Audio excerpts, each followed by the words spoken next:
अनिल क्षीरसागर। आमच्या प्रोडक्टचं नाव आहे grass harvesting machine. आमच्या शाळेचे नाव श्री छत्रपती संभाजीराजे माध्यमिक व उच्च माध्यमिक विद्यालय जातेगाव बुद्रुक। आम्ही हे प्रोजेक्ट शेतकऱ्यांसाठी बनवलंय। आजकाल दैनंदिन युगात बघितलंय की शेतकऱ्यांना गवत काढायला किती अडचण होती। त्या अडचणीत इचूकाटे असतात, त्या अडचणीत साप असतात, ते त्यांना विचू शकतात। मग यांच्यासाठी ते एक मोठी समस्या झाली। त्यांचं घर संसार पण बरबाद होऊ शकतो। त्यासाठी आम्ही हे प्रोजेक्ट बनवलंय।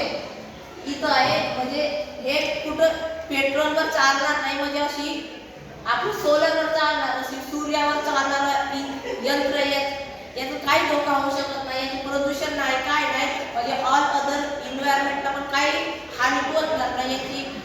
आणि प्राण्यांना, इतर पशु पक्षी तर माणसाला सुद्धा पण याची हानी पोहोचू शकत नाही।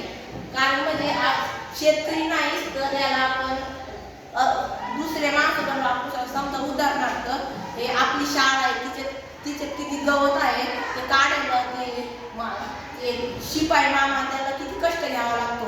त्यासाठी आम्ही हे यंत्र बनवले। याच्यात सोलर आहे, म्हणजे तो फक्त इथं बॅटरी स्टोरेज करणार इलेक्ट्रिसिटी, आणि ते इलेक्ट्रिसिटी इथं प्रोड्यूस करून हा कटर चालणार। म्हणजे याचा उपयोग म्हणजे हे काही प्रदूषण याच्यात पण होणार नाही। आणि जो इथं कचरा साठलेला आहे तो असा आत मातीच्या आत जाऊन इथे या पिशवीमध्ये जाणार। ते पिशवी त्या कचऱ्याला असं दाबून घेणार आणि नंतर मग परत तसंच सोलर बॅटरी असं होत करणार। मग समजा कोणाला लय जड जातंय तर हे नाही, इथं आम्ही एक असं यंत्र बसवून घेणार तर ते जर कोणाला असं जड जाणार नाही, असं हलकं जाणार। आणि याची किंमत जास्त काही फक्त 100 रुपयात सगळ्यांना प्राप्त होऊ शकतो। आणि हा साध आहे, पण शेतकऱ्यासाठी नाही तर इतर माणसासाठी पण लय उपयोगी पडू शकतो।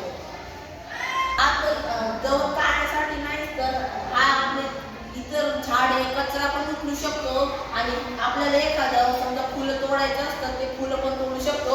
आणि हा वेगवेगळ्या कामासाठी पण, समजा कचरा याच्यासाठी पण कामात येऊ शकतो। आता आपण कचरा आहे ते कचरा काढण्यासाठी पण याचा वापर होऊ शकतो। फक्त या कटरच्या जागी आपण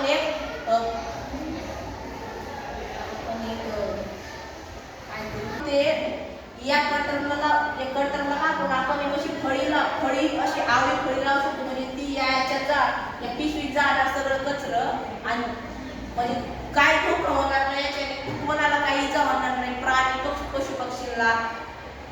धन्यवाद।